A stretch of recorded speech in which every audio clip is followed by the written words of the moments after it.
And just when the world needed her most, she returned. Hello! Hi, hi, hi, everyone. Let me fix this a little bit. Okay, yeah, that looks good. That looks really good. Yeah, so, oh, okay, that was slightly loud. Um, hi, hi, hi. So, um, yeah, some things that need to be addressed. Definitely going to be some housekeeping this time. Hello. Um, so, hi. It's been a while.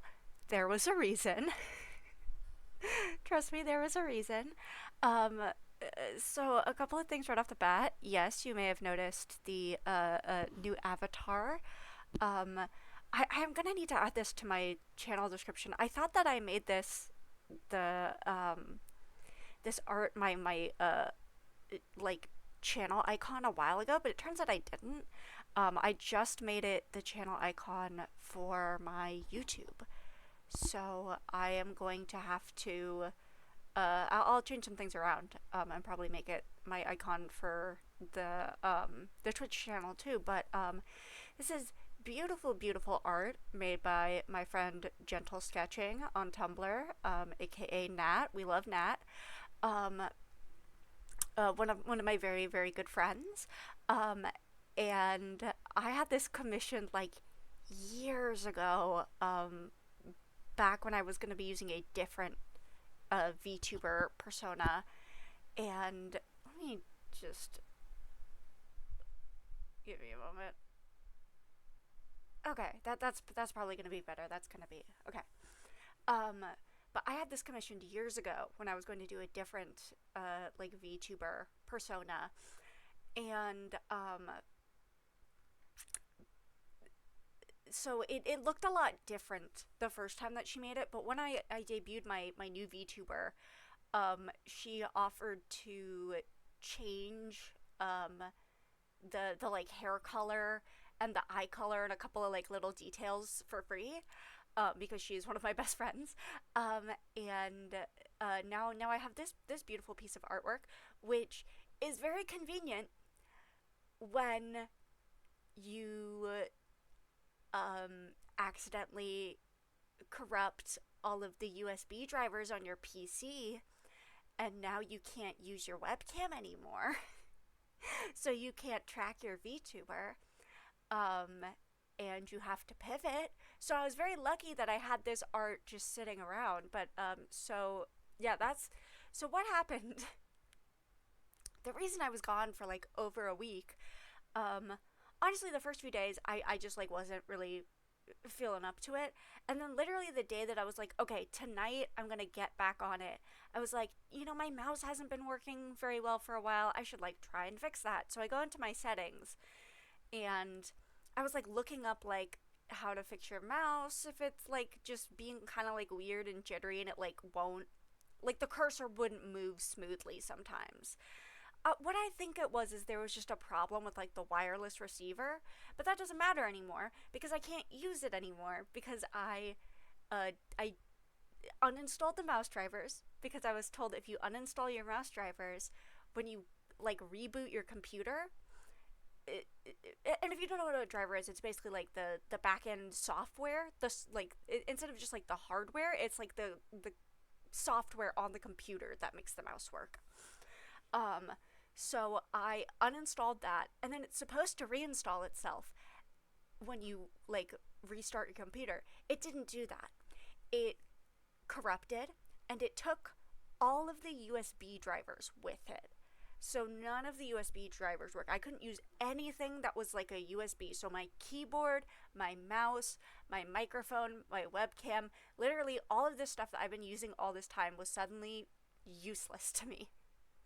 Um, and I tried. I got my brother involved. I was asking people on Reddit. I was doing all these different things. I ordered a bunch of like there's this other port that goes into the back of the computer, called a PS2 cable, which is like the kind of like pinned, the cable with like the pins in it.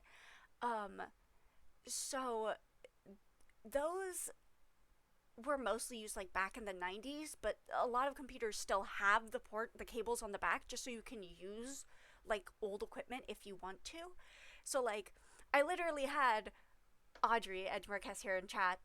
Like she literally the day that I found out what PS2 cables were, she came over to drive me around town because I don't drive. And we were trying to find something that has PS2 cables. We went to Staples, we went to the hardware store, we couldn't fucking find any. So thank you for Audrey for doing that. I bought her boba. I bought her boba as thank you. So really it just ended up being an excursion where we got boba after looking for PS2 cables. Um, but yeah, in the end, I ended up ordering a mouse with a PS2 cable online. I ended up ordering a keyboard with a PS2 cable, which, hey, the mouse with the PS2 cable solves my problem. Because, like I said, I think the problem was with the wireless receiver. And this mouse has a wire, so problem solved. Like, this mouse works so smoothly. It's like butter. It's great. Um, so now I have these, and then the last thing that I needed was I needed a new microphone in order to stream. So what I ended up doing is I looked up like the cheapest headset I could find because I was like, if there's one other chance that I have, it's a headset. Because for a long time, the audio jack on my computer just didn't work. But then when I had my brother like go and like mess around and check that it wasn't the hardware that was an issue, because that's more his specialty. Um, and he was like, no, there's no problem here, and he put everything back together, and all of a sudden, my audio jack works again, which is great because otherwise, like if my audio jack hadn't been working, I like the way that I've been able to like get audio out of my computer is I have my headphones plugged into the microphone, which is a USB microphone. So I thought I wasn't going to have any audio on my computer, and that would have been a much bigger problem. That wouldn't have been something that I would have been able to, like, tough it out through. Um, so, yeah, so the computer is fully functioning at this point, other than, I mean, like, I can do all the normal stuff that I can do on the computer. I just don't have a webcam anymore at the moment. And I'm using a different microphone. So that's where this beautiful, lovely art comes in. I am probably going to commission Nat at some point for like a full like PNG tuber.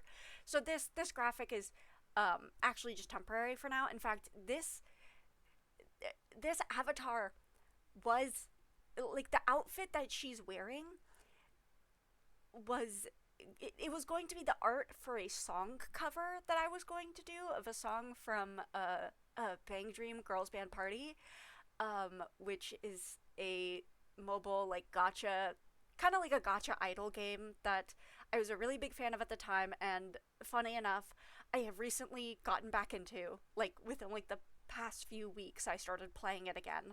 So it's funny that now is the time that I finally have to bring this art into the spotlight.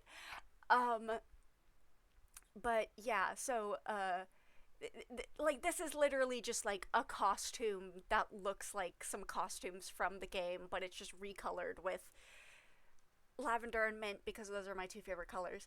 Um, anyways, she does happen to uh, she does happen to look very the colors match very well with all the background and everything.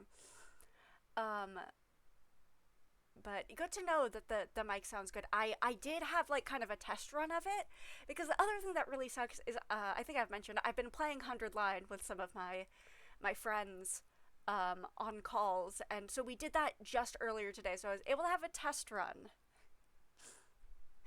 You're going to hate my history with Bang Dream. Well, now I want to know. But I've been playing 100 Line with my friends, and we were able to do like an impromptu call today, and almost all of us were able to make it, even though like we didn't know if we were going to do it like at the start of the day. So yeah, we played some of that. And we had fun. Only seen Ave Musica.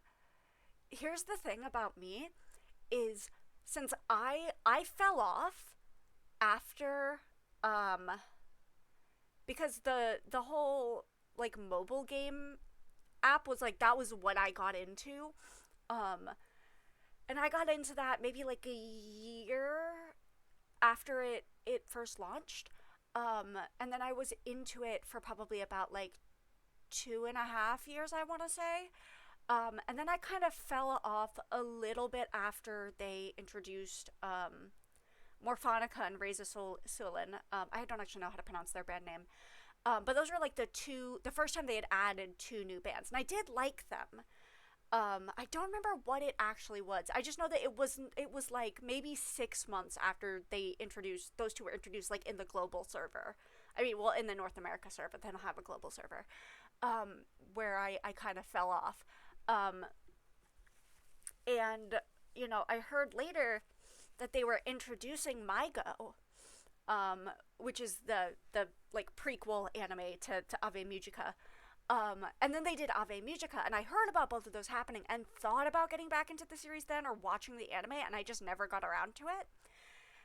And now I get back into it, and I find out that like all anybody cares about is MyGo now, and I'm like, I have not started like I'm just rereading all of like the stories of the bands that I liked before and just getting myself reacquainted with them. So I haven't gotten to any of the MyGo stuff yet, and I don't know what any of their deals are. But it's like I try to go into like the Tumblr tag for Bang Dream, and it's just everybody talking about MyGo, everybody talking about Ave Musica, and I'm like, I I just really like pastel palettes. I did just start rereading Pastel Palettes' story the other day. They are my favorite band, of course, because they're the cute idol girls.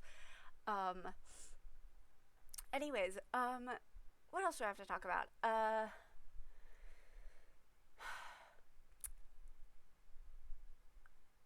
Oh, I, so part of what I did in order to get everything working is I completely factory reset my computer. everything, everything gone. Um, I did save everything that I felt was important, including I did save my VTuber avatar, even though I realize now that like my webcam is broken and I have no idea when it's I mean my webcam itself isn't broken, but I have no idea when I'm going to be able to use my webcam again. So I don't know how relevant it was that I saved my VTuber model, but I just didn't want to lose that data. But I saved any files that I thought were important in a Google Drive. But the thing is, I have a particular hobby that makes a lot of the files on my computer arguably important. And so I had to come to a decision on what I was going to do about this because I for a really long time now have been editing AMVs, specifically what's called multi-editor projects. So if you don't know what an MEP is, it's a multi-editor project. It's kind of what it sounds like. Basically, it's like an AMV, but you split up the song into parts, and people claim certain parts, and they edit a specific part of the song. And I've been doing this since I've been editing AMVs in general since I was like 12, maybe even a little bit younger than that. I might have gotten into it when I was like 10 or 11. I started out on Windows Movie Maker, and then I eventually got myself a copy of Sony Vegas. I've been using Sony Vegas ever since then. I do what's called raw editing, which is kind of a misnomer because it makes it sound like you don't use like any effects or typography or anything on the footage. You do, but it's opposed to FX editing, which is like really crazy fancy stuff where like people are making shit that looks like it was pulled straight out of like a scrapbook page, which is usually done using Adobe After Effects, which I do not know how to use. I literally had it downloaded on my computer before I reset it, and I was like, I had tried like two different times to learn Adobe After Effects, and I just could not do it because I'm so used to Sony Vegas and other programs too. Like every other program that I've done, like the way that you like set clips aside, that you like the way that you like splice clips to like put on your timeline is completely different in Adobe After Effects, and I hate it. The way the timeline works in Adobe After Effects is completely different, and I hate it. Like, I just couldn't make it work for me every time I tried. Um, but, so, but because I do multi editor projects, I would have a lot of downloads on my computer of other people's edits. And I was like, I don't want to have to go through the process of going through trying to track down all of these parts again, and I also don't want to go through the process of trying to put all of these parts on my Google Drive or like on my I do have like a an external hard drive, which is where I keep a lot of like my footage of different shows and movies and stuff. um but either way, like going through my downloads, I would literally have to go to the beginning of my downloads folder and drag and drop all of these like individual things, whether it was into an external hard drive or whether it's into Sony Vegas or, I mean, not Sony Vegas, to Google Drive or whatever. And I was like, that is legitimately going to take hours. And also, I would have to do that with all of my Sony Vegas project files as well. Luckily, all of my personal like editing parts are saved on a Google Drive, so that's not an issue. I still have access to those in case anybody from the studio that I was in like loses one of my parts in one of their projects. I was like, you guys can message me on Discord. I can just literally like send it to you, because I have all those like readily available to me.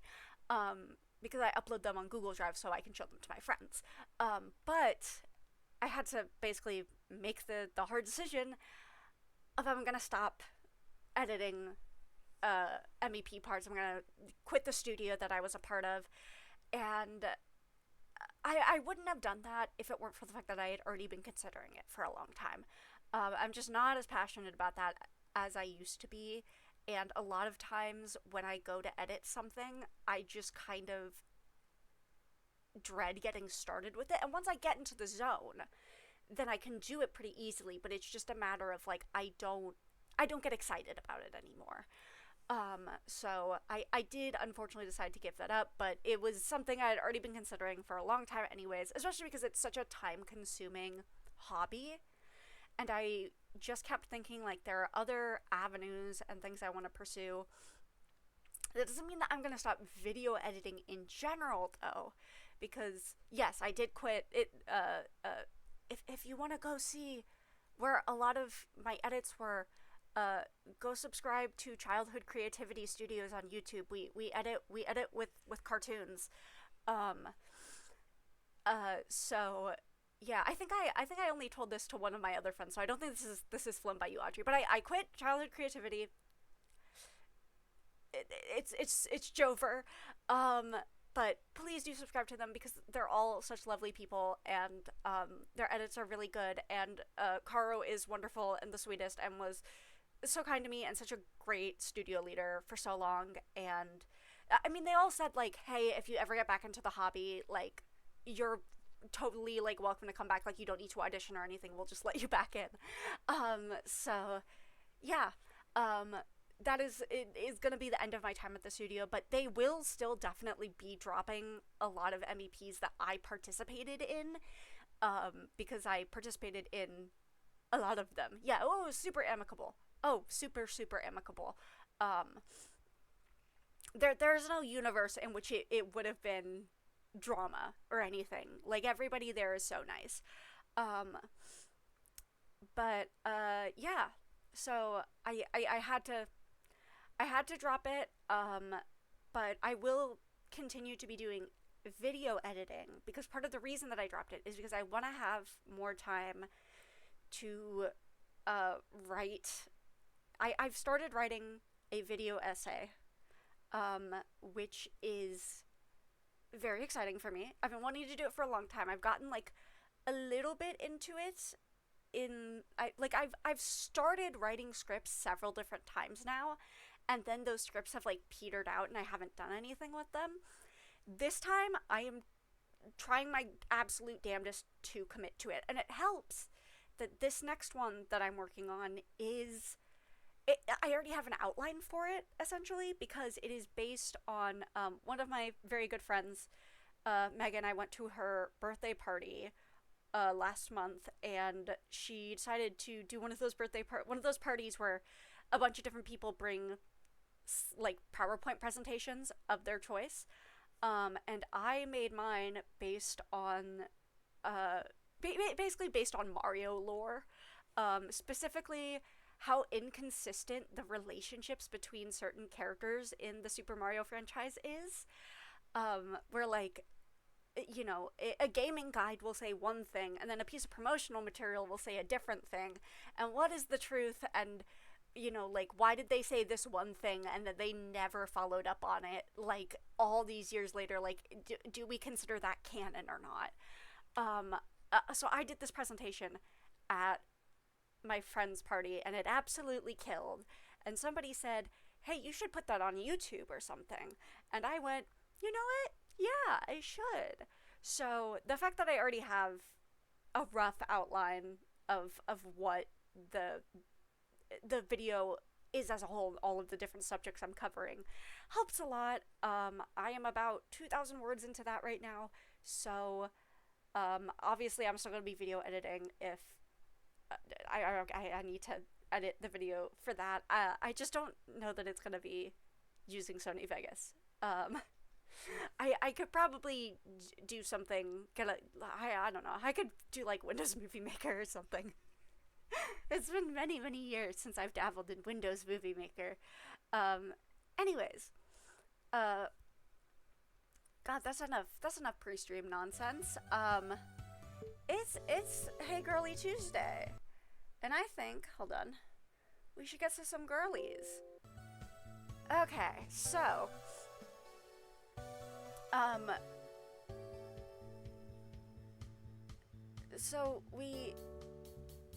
clicking play on the essay. I will definitely, you know, I'll definitely be putting it up on a YouTube channel. I do have a YouTube channel that's just Silky Wishes.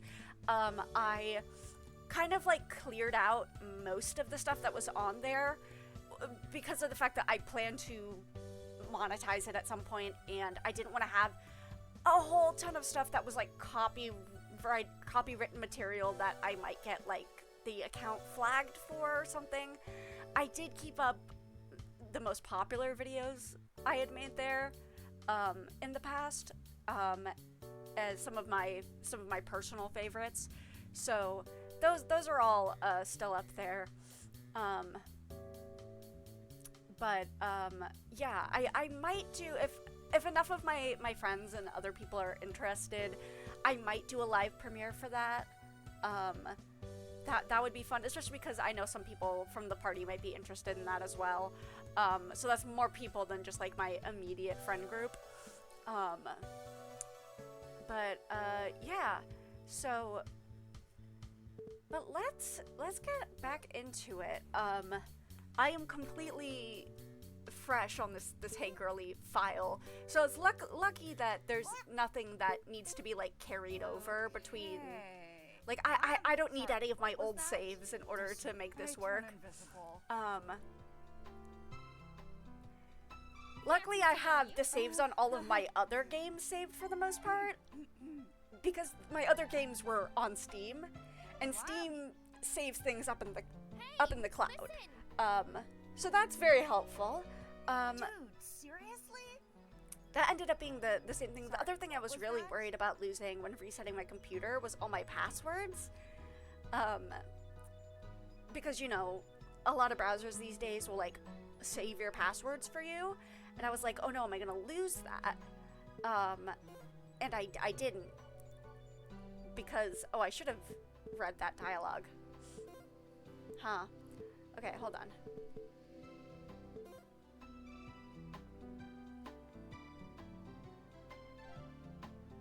Okay, I selected tracker.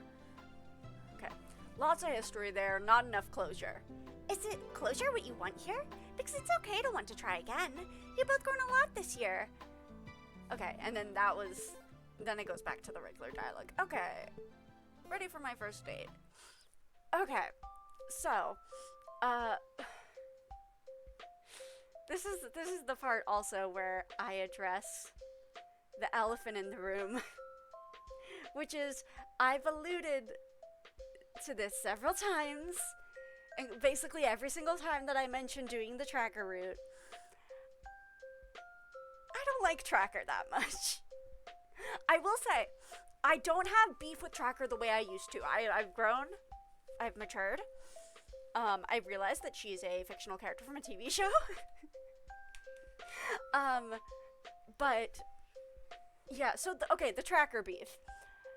Season 1 tracker, like freshman year tracker, fine. There's really nothing to like dislike or really like about season 1 tracker because she just kind of exists. I feel like they don't do anything with tracker in season 1. She's a lot more of like a neutral personality as opposed to like Zelda, who is a very like, you know, who also is very much like a character who revolves around her love interest. But Zelda has a more defined and very like clear personality right off the bat. Tracker in freshman year just kind of exists to be Kristen's gay awakening, and that's it, which is fine. Zelda, I will say, also does have like actual like involvement in the main plot. Like she gets kidnapped later on and stuff. So you know, there's that as well. But Brennan didn't really seem to take any big swings with Tracker's characterization until sophomore year. And sophomore year is where I start to have beef with Tracker. So, the thing about Tracker, I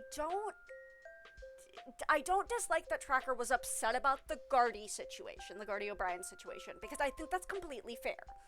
Because the fact that Sandra Lynn cheats on Jawbone is Tracker's business in the fact that it affects her housing situation, you know, and she has been a homeless teen before. So I think that it's completely reasonable for her to want to know that that has happened. My take on that situation, though, is it was not Kristen's responsibility to tell Tracker about that. It was Sandra Lynn's responsibility to tell Tracker about that. And I understand why Tracker felt betrayed that Kristen didn't tell her about it, but I also understand from Allie's perspective as a character, or like from Kristen's perspective, either way, why Kristen wouldn't have gone out of her way to do that. Especially there's so much going on right then. Like, you know, they're in like life or death scenarios and shit. But I'm not upset that Tracker's upset about it, or even necessarily that she's upset with Kristen about it, even though I think the blame is misplaced. What sucks is the way that Tracker handles that situation, and the way that Tracker, to me, has a very holier-than-thou attitude that she has not let go of from her upbringing. To me, Kristen is the person who kind of let go of some of like the attitudes surrounding her upbringing, but has a harder time letting go of some of those beliefs right away. Tracker is the opposite. She's done letting go of all of the beliefs from her upbringing, but she doesn't realize that she's still carrying a lot of like the like hard-coded attitudes from her upbringing, where I think Tracker is very... The reason I don't like Tracker is because she reminds me of myself, in that she feels like the kind of person who just like thinks that she's in the right in situations and doesn't... She kind of feels like a very misguided, like, social justice warrior sort of thing, which is very much who I was back in high school. So it makes me cringe a little bit, but, like, another really good example of something in sophomore year that gives me a little bit of ick when it comes to Tracker is Tracker butting in when everybody is talking about what happened to Fabian and his very bad day.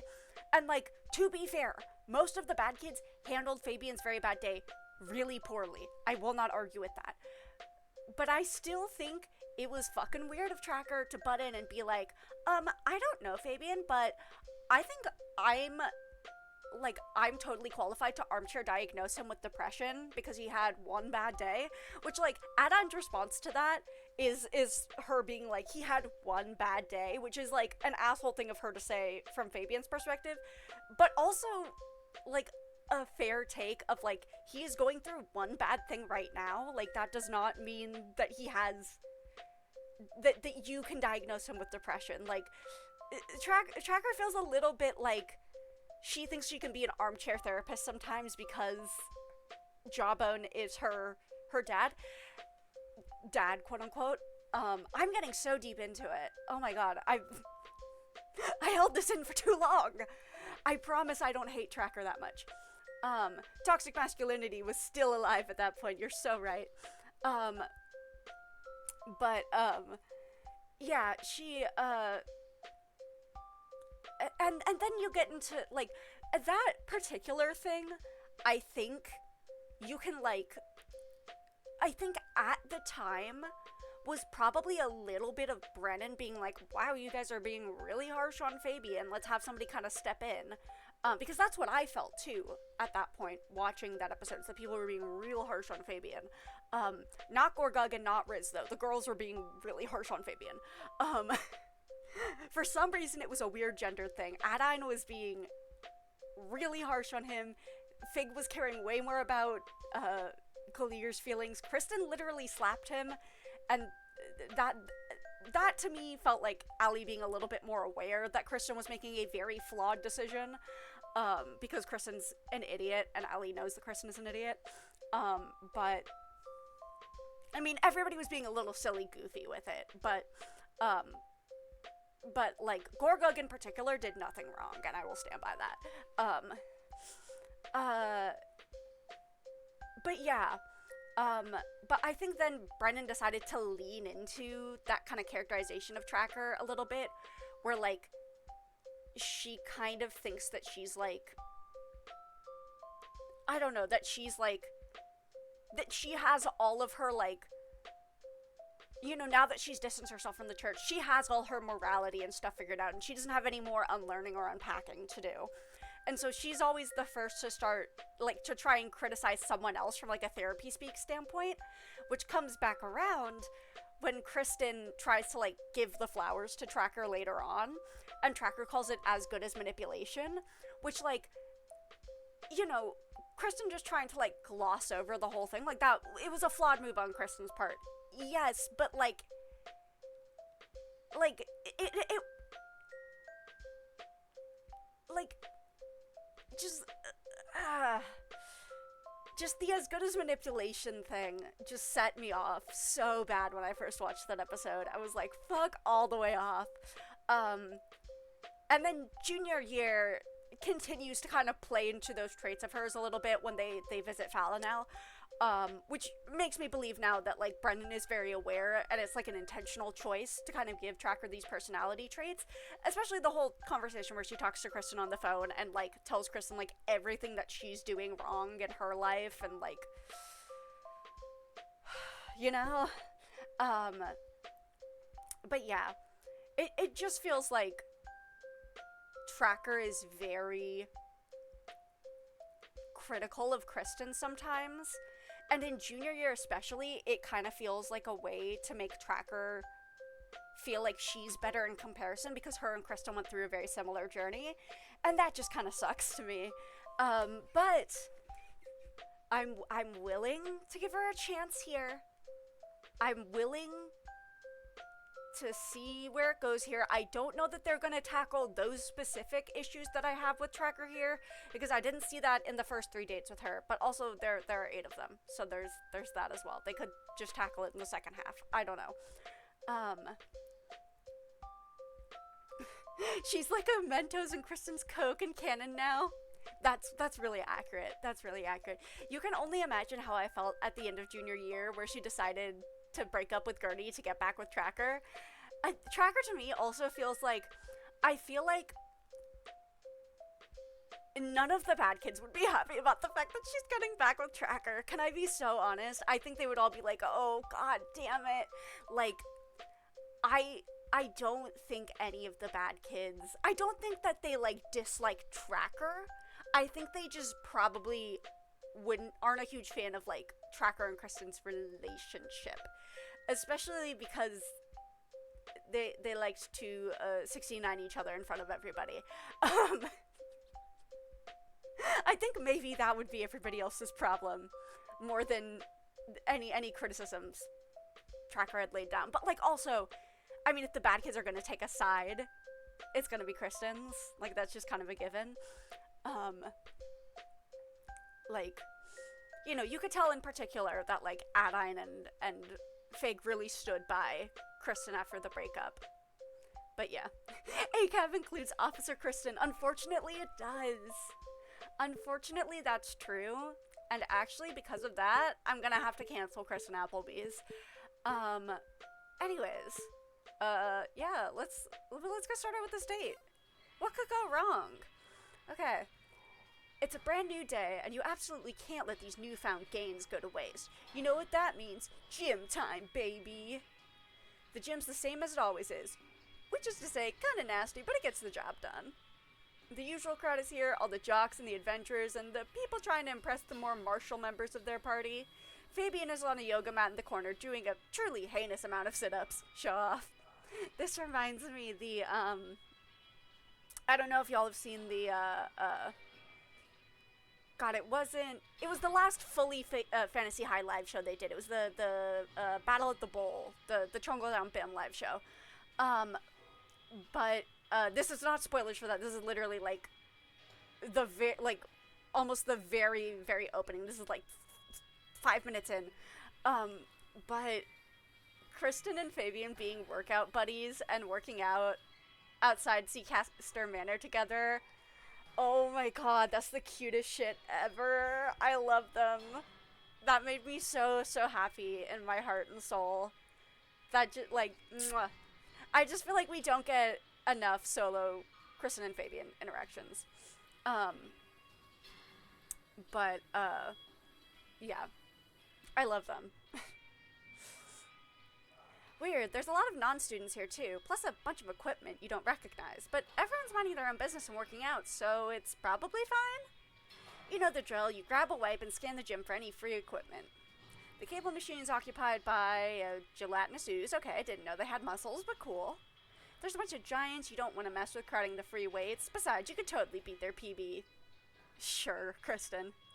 Maybe you could practice climbing since you keep falling out of windows? Seems like a great decision, so you make your way over and see Tracker? Has she noticed you? Can you sneak away and come back wearing something cooler? For a moment, you seriously consider it. Then her mouth curls upwards into that familiar half smile, and she flicks a finger gun in your direction. Okay, nope, she's totally noticed you. Great. Is your hat on straight, at least? You aren't even wearing a hat. You walk over, butterflies in your stomach and heart beating a mile a minute. Pretty sure you can actually feel Cassandra paying attention. As always, when it involves your love life, she likes to make her presence known. Hey, a stranger. Hey, a stranger. Okay, you're not gonna mess this up again.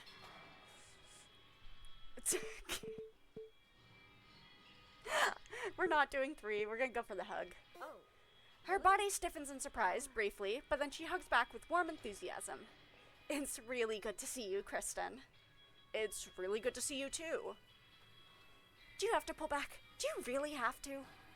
Yeah, probably. It's getting awkward now. So that's, You do, clearing your throat. So you came here to work out?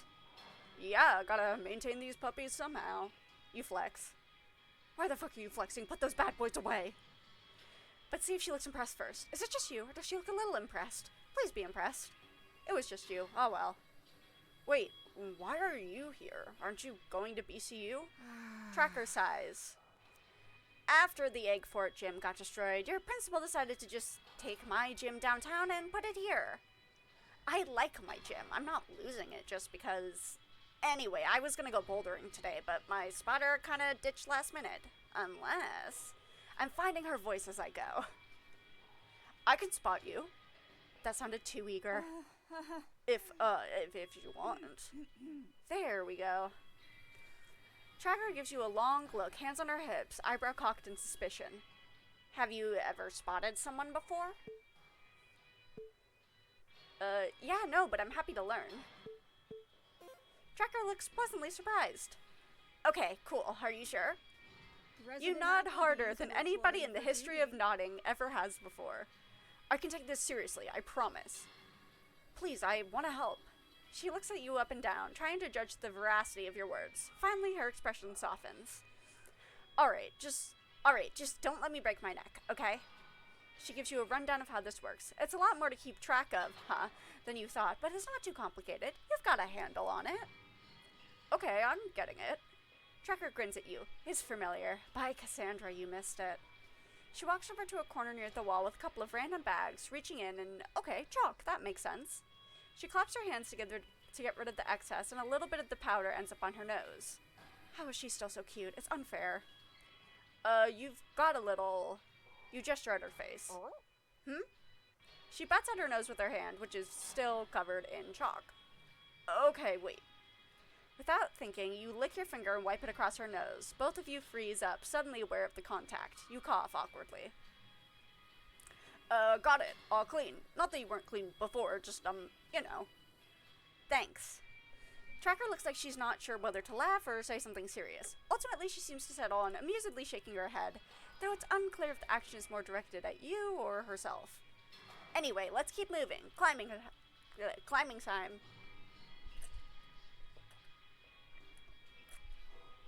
Sorry, my throat hurts a little. Water. It's water time. You stand below her as she makes her way up, ready to catch her in case she slips. Man, she looks good up there, and you have the perfect view. Focus, dummy, this is serious climbing business. You heroically resist the urge to just ogle her in favor of focusing on, you know, the job she gave you. Tracker asked you to take this seriously, and you will. As it turns out, though, you don't really need to do much. Tracker's actually pretty good at this. Did she have to climb a lot in Felino? You'd think you might have asked her this in one of your letters. So this reminds me, we don't have proof of it, but we're pretty sure that a very popular Tumblr user has played Hey Girlie. This means nothing to anyone except for me, and the other people who are in the Hey Girlie server. But, this is a theory more than anything, because the Tumblr user, Batman is a gateway drug, I'm pretty sure that's their username, posted, I'm playing a dating sim, and it was like, I'm playing this visual novel, and it's really good, except for the fact that they know nothing about, like, proper climbing etiquette, and it's really obvious. And we were like, how could this be about anything except for Hey Girlie? Like, I think there was, like, an elaboration, like, they reblogged and elaborated a little more, still not saying what game it was, but, like, it pointed out a specific thing that was in Hey Girlie that we were like, oh my god, they're playing Hey Girlie, almost certainly. And once again, this doesn't mean anything to anyone except for me, because it's just a person who's really popular on Tumblr played our game. Probably. But yeah. That might have been around when you stopped writing, or maybe when she stopped responding.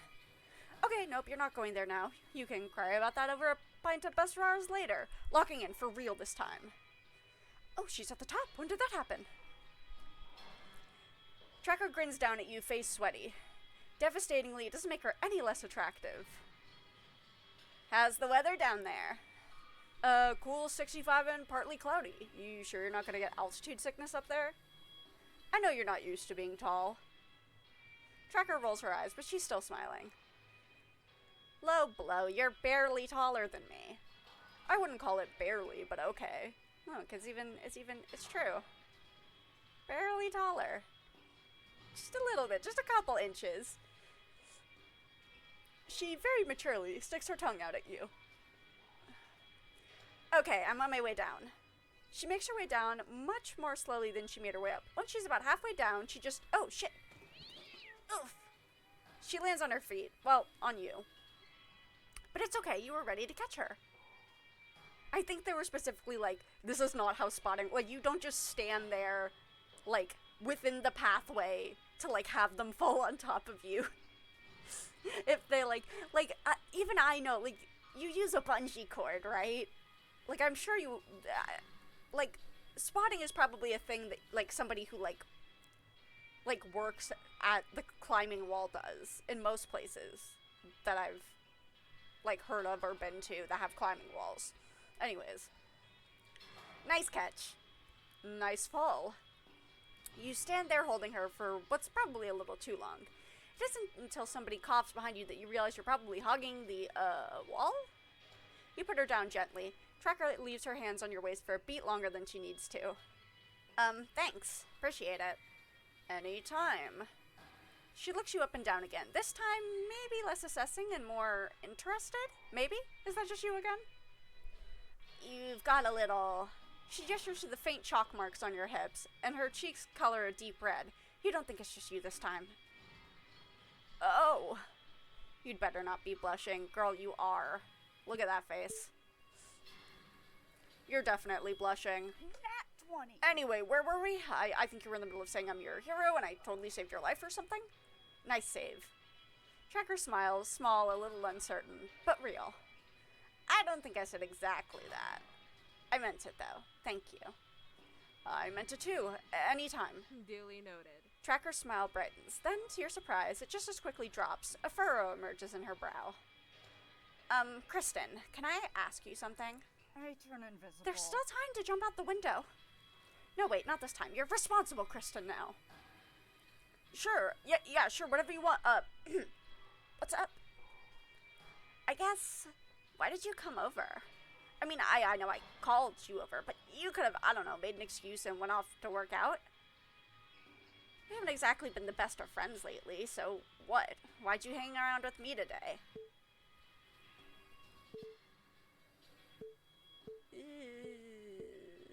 I just like spending time with you. Tracker doesn't look entirely satisfied, but she nods, a small smile on her face. Okay, that works for me. I had fun today, too. Okay, great. That maybe came out a little too early, but you know what? You'll take it. I'd like to hang out again soon if you're free. Tracker's eyes crinkle with a hint of something. You're still not sure what, but you think you'll really like finding out. Well, I hear the Centaur Rodeo's in town for a few weeks. Right here at Eggfort's Blood Rush Field, actually. Yeehaw! Yeehaw! Oh? It's a new thing I'm trying. Yeah, alright, fuck it. Yeehaw! Cute. Nat 20. Guess what? Tracker and I are going out again. Soon. That went a lot better than I was expecting it to. What? Aren't you supposed to have faith in me? I mean, to be fair, last time was a mess. This feels But different this time won't be. than before. Hey, do you know where I put my cowboy hat? Okay. Let's go with... A lot of the people are at school, so we'll just keep going to school.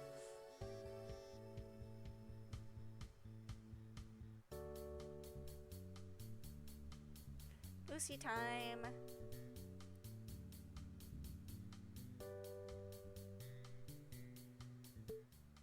Hey, Girlie. Hey, Lucy. Yeehaw! Some real Kristenception going on. God, I miss Lucy. Lucy. Lucy, I miss you so much.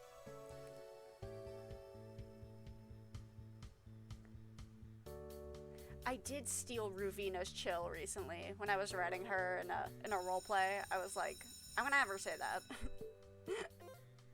In fact, I just stole all of her characterization Hey, from Hey Girlie. Girlie wholesale. Because it's perfect. There's no notes. Okay, and Gertie. Hey, Gertie. Hey, Gertie. Right, totally. That's me, I said that. Good day to you, Miss Appleby. I might go on a very, very quick little break soon just to grab some more water. Because, like I said, my throat hurts a little bit. Sorry, what was that? When I took my medication last night, I didn't swallow it with enough water, and so I was having, like my throat was burning. So I think that's really Sweet what it is, Cassandra. but...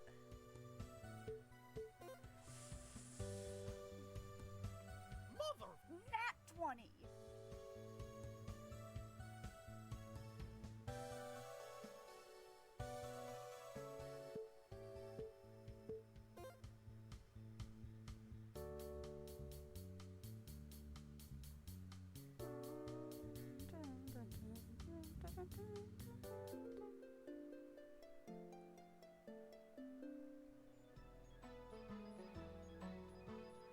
Okay. Hi, Kristen.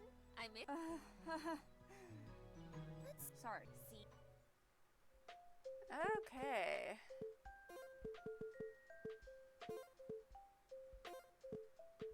Oh, I can't save right now. Okay, anyways. Alright. Give me just a second. I'm gonna grab some water and I will be right back.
See, that only took a second. Okay. And we're back. Alright. Date 2 is, yes, still at the school. All three of the first 3 dates are at the school. Okay. Tracker had said Centaur Rodeo, and you'd been a little too focused on getting that yeehaw off to really focus on it. Now that you think about it, what the hell is a Centaur Rodeo? As it turns out, kind of what it says on the tin. It's a rodeo, but with centaurs. Sick. You have absolutely no idea what Tracker's doing here, but hey, it's a little fun being the one who doesn't know what's going to happen next. And who are you to not take an opportunity to bust the old cowboy hat out? If only you'd found it in time. Your heart breaks a little, thinking of your beloved hat sitting underneath the piles of dirty laundry in your room. You settle in on the sidelines, close enough to see one of the centaurs wrangling another, but not so close as to risk getting kicked. There's a few clerics you recognize from class on standby, so nothing you need to worry about. Oh wait, it looks like Egford's sponsoring this. Not the school itself, just your principal personally. Good for him, you guess. Hey, a cowboy. Tracker settles down next to you, smiling widely. She's got a whole turkey leg in one hand and a corn dog in the other, handing the latter to you. Figured you might not have grabbed at something to eat on the way. Oh nice, a corn dog. There's lots of things you don't enjoy so much from your Helioic childhood, but your love for a good corn dog might just be eternal. God, me too. You take it. Thanks. God, especially a good fair corn dog. You know, the ones that are like bigger than your store-bought corn dogs.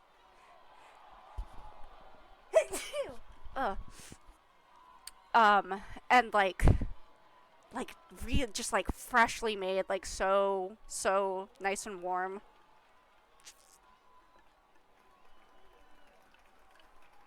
God, I could go for one of those right now. For a moment, you sit in companionable silence, Tracker tearing happily through her turkey leg as you try not to get transported back to corn camp summer memories. It's easier than normal because corn camp never had centaurs doing agility courses. It's probably because I moved my mic a little bit. I turned the volume down earlier because I was worried that it was too quiet. Oh. So, if I'm too quiet, you gotta tell me. It's easier than normal because corn camp never had centaurs doing agility courses. How do they move like that? I could never do that. Tracker laughs, the sound almost startled out of her. Yeah, well, you're human. And, not the most agile person I've ever met. I have a ribbon wand that'd say otherwise. Tracker groans, but she's smiling, so you take that as a win. God, not the ribbon wands. That's something I'm okay leaving behind. Oh, well... Is that the only thing about us you want to leave behind? I can't believe you. God damn it. You regret the sentence almost as soon as you finish saying it, because Tracker's easy smile is gone, all the warmth and ease replaced by a borderline frosty and pointed look in your direction. There it is, the patented Kristen, you fucked up again look. You can't help a small wince. We were having such a good day. Why'd you have to... She stops herself just short of a yell, conscious of the fact that you're in a crowd. You wince again. We're not doing this right now. Then she sighs and turns away, the anger in her eyes fading into something more complicated. Kristen, we don't have to, really. Not right now, anyway. Sorry, I know. Let's just get back to watching the rodeo for a bit. I didn't know this was the kind of thing you liked. Tracker shrugs. They used to hold them in Bastion City, and I didn't really care enough to drive all the way out there. Jawbone and I used to go to these, though. Okay, this is actually totally up Jawbone's alley. Right? I mean, everything's kind of up his alley, but still. Another centaur gallops onto the field, this one decked out in full clown makeup. A clown cow centaur boy, the perfect man. Horse?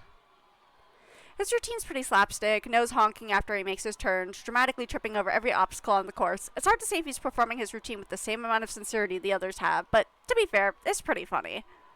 Tracker seems to get a kick out of it because she's been howling with laughter since the first one. It's so stupid. Yeah, but fun stupid. Yeah. The ringmaster, another centaur, but this one strangely got an Arthur Eggfort face cut out stamped to his bright purple top hat, which is super uncanny and kind of creepy, calls out for audience volunteers.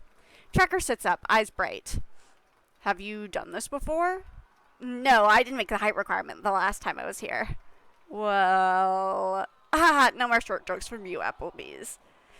You cut off the joke you were about to make, and instead... Ringmaster, 2 volunteers right here. You like to keep me on my toes. Tracker looks delighted, but also a little nervous. You sure? I mean, I know we were joking, but you could actually get hurt. Pfft, double clerks, baby, we're good. Tracker's responding smile is a little softer, gentler. Your heart thuds in your chest. Yeah, okay, hell yes, let's go for it. Let's go ride some centaurs.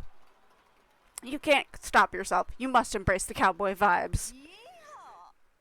This time, Tracker isn't surprised and doesn't hesitate to join in. Yeah! What they have you doing is basically like riding those bulls at the country bar that you went to once. You know, to campaign.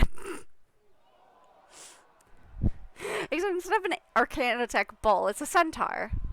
You are less than confident in your ability to do this, but Tracker looks ready. You realize you haven't seen her like this in a while, just genuinely excited. The ringmaster does tell the two of you, quietly enough not to carry the crowd, there's clerics on standby in case either of you need healing. Tracker rolls her eyes once he turns away, leaning in to whisper something to you. We can heal ourselves just fine. It's a little possessive almost, and hot. Yeah, we can. Tracker looks at you, a little confused by your sudden inability to look her in the eyes before she seems to connect the dots. Just regular, normal healing for bros. Bro healing. Yeah, totally. Of course, no homo, bro. Right. You both desperately pretend not to be thinking about Sandra Lang catching you healing each other back in a Mordred manner. You're pretty sure you're still blushing when you get on the centaur. Tracker climbs on the centaur in a single, swift, easy movement, like she's been doing this her entire life. It It takes you a little longer. This is totally great. Eventually, the centaur you're riding takes pity on you and helps you up in front of everyone here. So cool and not embarrassing. The goal is to stay on for 6 seconds. 6 seconds is nothing. You could maybe cast one spell in that entire time. You got this. You've totally got this. Tracker sees you very much looking like you don't got this and makes the first move. I'll go first. Thank Cassandra. You're ready to heal her if she needs it, but she really doesn't. She's so sure of herself, you're surprised she hasn't done this before.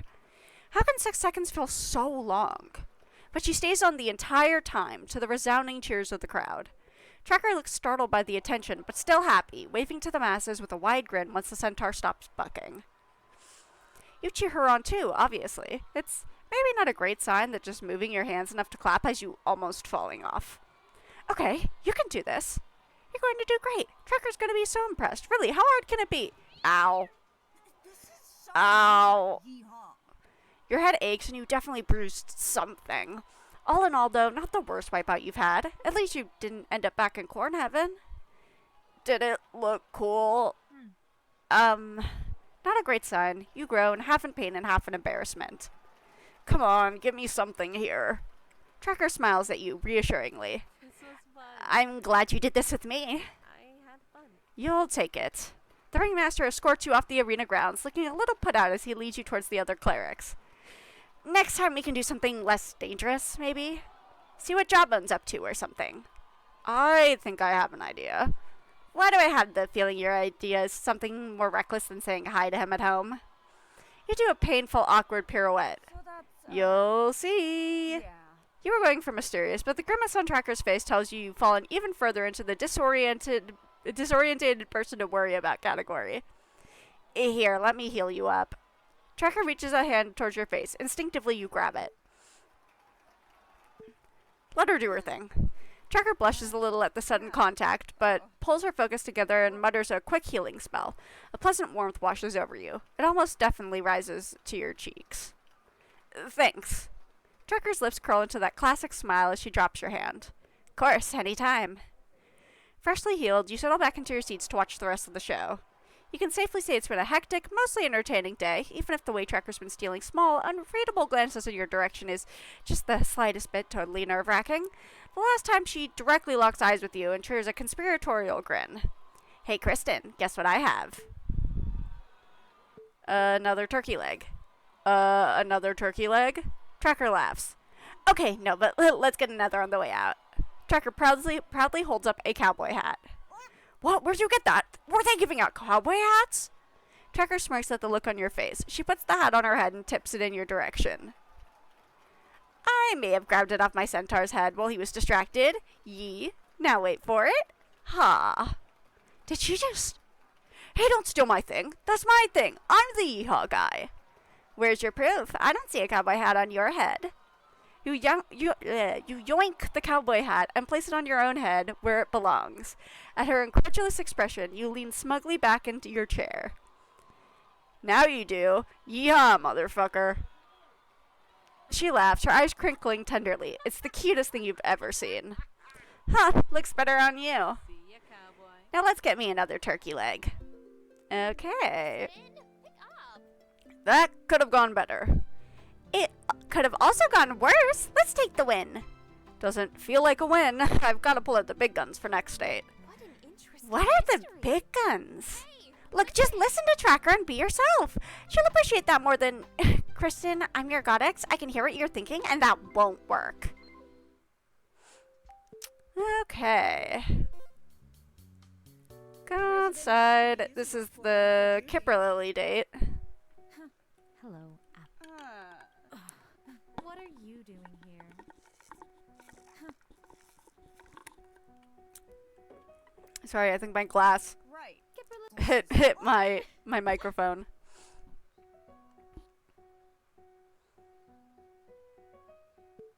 Whatever. Dude, seriously? Kipper Lily, I also miss And you so that's much. Another point. Ugh, whatever. Huh, is that so? Sorry. What the fuck, man? Huh, is that so?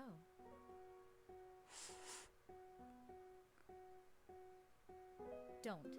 You know? What? Dude, seriously? Okay. Yeehaw! What? So the Adriel.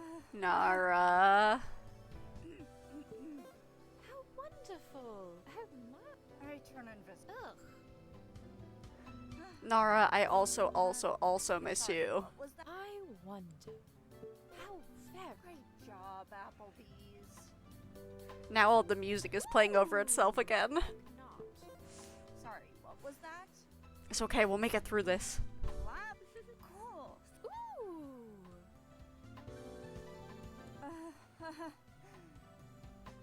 Really?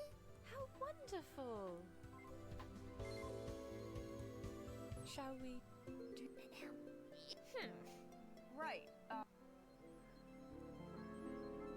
Okay.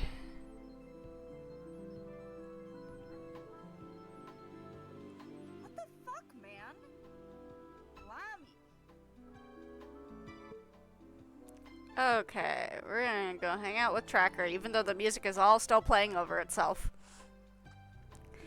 You wander in the vague direction of the college kids you'd seen sneaking in during all the chaos. If you're lucky, they'll be someone you know. Rog?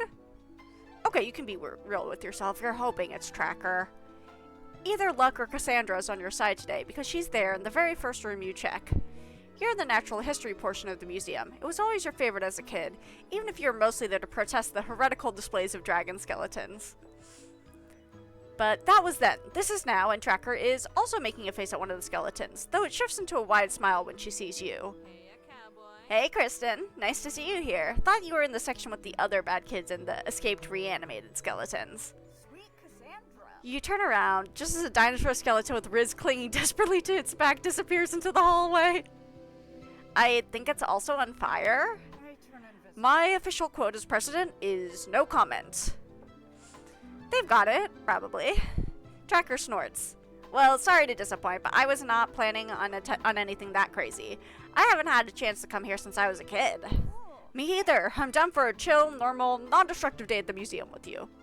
Which you totally mean, even if your back still aches a bit from getting bucked off that centaur. And it's not disappointing. I should have said that first. Easy, cowboy, I get it. Come look at how nasty this thing's teeth were. You walk over to where she's pointing and yikes, this dragon really needed to hoard toothpaste instead of gold. You take a lackadaisical walk through this portion of the museum with her. It's really cool seeing flora and fauna from across Spire and the multiverse without actually having to, track it down. You're no ranger. Some of what's here is dangerous. Cursed flowers with a very pointed do not touch sign, monstrosities of all shapes and sizes, even a plaster mold of a baby Tarrasque. Some of it's just nice. A posed family of stoats with some notes about their surprisingly complex social lives. Hell yeah. Stoats, baby. A diorama with a bunny and a fox by a waterfall, that kind of thing. Tracker takes your hand and tugs you in a random direction while you're looking at that last one. You're so surprised by the feeling of her hands in yours, her hand in yours, that you don't even think to look at what she's so excited about until you're there. This is kind of trippy. Tracker's not holding your hand anymore, but she's still very close. You do your best not to blush. Yeah. Yeah. Aw, cute. Cool. You look at the wolf skeleton she's brought you in front of. It's a wolf skeleton, not a werewolf skeleton, because she looks more fascinated than furious. Hey, at least this one didn't come to life. What? Don't worry about it. Duly noted. Sure, okay. I'm used to seeing human skeletons, but I've never seen a wolf one like this. It's kind of weird. Bad weird? We can leave. Tracker shakes her head. Just weird, not good or bad. You're not super sure what to say here. Would it be weird if you called it pretty? It would definitely be weird if you called it pretty. She makes a face at it, ridiculous enough that you know she's trying to make you laugh over anything else. Obviously it works, but you can still sense there's a little sadness there too, beneath the silly expression. And Tracker raises an eyebrow at the sudden change in your mood. What, a werewolf can't make a face at our local museum's wolf skeleton? For shame, Applebee's. Me? Shame on someone for a silly face? Political suicide, O'Shaughnessy. My constituents would never elect me again. Are you? But also, if you just want to sit in silence and have a weird moment, I'm here for that too, you know? Tracker's face softens into an expression you haven't seen on her since before she left. Your heart skips a beat. Good to know, but for the record, She makes the face again. You, as predictable as ever, laugh at it again. This was fun. Sometimes I really do just want to make you laugh, too. Have fun. Cute. Hey, girlie. So that's, Okay. And the music resets again. Thank God.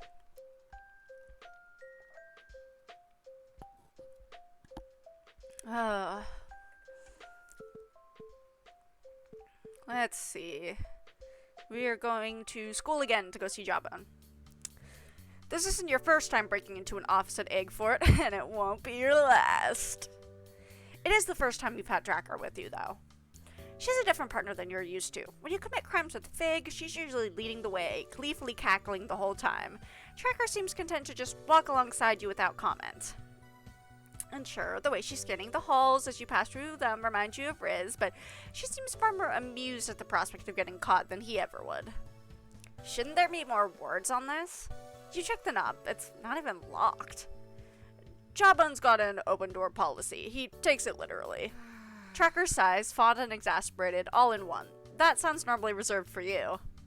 Of course he does. I'll set something up for him on the way out. The door creaks. It's so loud in the silence, Eggfort eerily quiet without the usual hustle and bustle of young adventurers crowding its halls. With a dramatic bow, you hold the door open for her. She curtsies in response. After you. Why, thank you kindly. You gonna tell me what we're doing here yet? Hey, you're the one who wanted to see what Jawbone was up to. Tracker snorts. I meant hanging out at home, not breaking into his office. Tomato, tomato. What? Tomato, tomato. You just said that the exact way both times. You know what? I'm not even gonna bother. Yeah, alright, fuck it. What's a little B&E between family? Besides, it's been way too long since I've gotten up to any real shenanigans. Was the Centaur Rodeo not shenanigans enough for you? Never enough shenanigans, Kristen. Honestly, I'm offended. Both of you look around the office. It's very Jawbone. A few novelty mugs on the desk, lots of semi-abstract art on the walls, a wicker egg chair dangling from the ceiling. You should get in it. And you should get in it. cool. That's what I was thinking. It's surprisingly comfy. Also, you don't think you're going to be able to get out of it without some awkward flailing. You live here now. Tracker walks around the office a little aimlessly, smiling softly at a photo on his desk that you can't see from this angle. You take the chance to just watch her, not ogling her exactly, but just looking at her, 'cause you can. 'Cause you missed having the chance to. She looks content. No, more than that, she looks happy. She's not grinning or anything so obvious, but the set of her shoulders is relaxed in a way you don't remember seeing much sophomore year. Really, you don't remember it too much from freshman year either. There's so much to Tracker you still have yet to experience, and relaxed is apparently part of that. Still, you get butterflies in your stomach at the thought that maybe, just maybe, you could be a tiny part of the reason she's so happy right now. Tracker claps her hands together, startling you from your reverie. Okay, bad kid, what should I do first? You're asking me? You got it. Yeah, why not? Show me what you got, cowboy. Oh man, pressure's on. It's gotta be something good. Something cowboy title worthy. Pranks, pranks, pranks, pranks, pranks! Hell yeah, any suggestions? You're not one of the bad kids who goes all out on pranks. That's fake and surprisingly add-on. But you've got a pretty good idea. Okay, let's turn everything upside down. Everything? Ugh. I have to like turn my mic away from my mouth when I sneeze. Everything. You get to work. Some of it's easy. The file boxes, the paintings. You make a show of flexing as you pick up Jawbone's chair, which is rewarded with a fond eye roll from Tracker. You can't miss the way she tries to subtly check out your gains, though. You knew you liked the gym for a reason. One of the paintings Tracker's being even gentler with than the rest. You give her a questioning look. I drew this one as a kid. Cool. Oh, that's cute. You picture little Tracker holding a crayon in her tiny wolf paws. Aww. The two of you get back to reorganizing. By silent agreement, you save the desk for last. You finish turning the chair upside down, taking it off the hook, flipping it, and hanging it back up before grinning at Tracker. Anything left but the desk? I think we got everything. Tracker holds up her palm in your direction.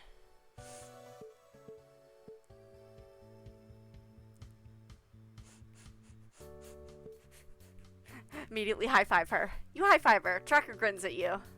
Hell yeah. Hell yeah. The desk is a lot heavier than everything else. Maybe you should have taken out the drawers first? Well, whatever. You've already started. You both get on each end of the desk to try to flip it over. From this side, you can see the photo Tracker was looking at earlier.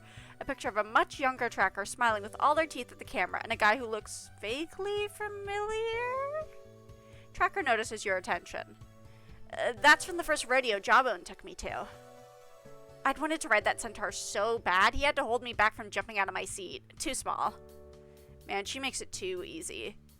Well, Tracker raises an eyebrow in warning, but you can't resist. The urge is simply too powerful.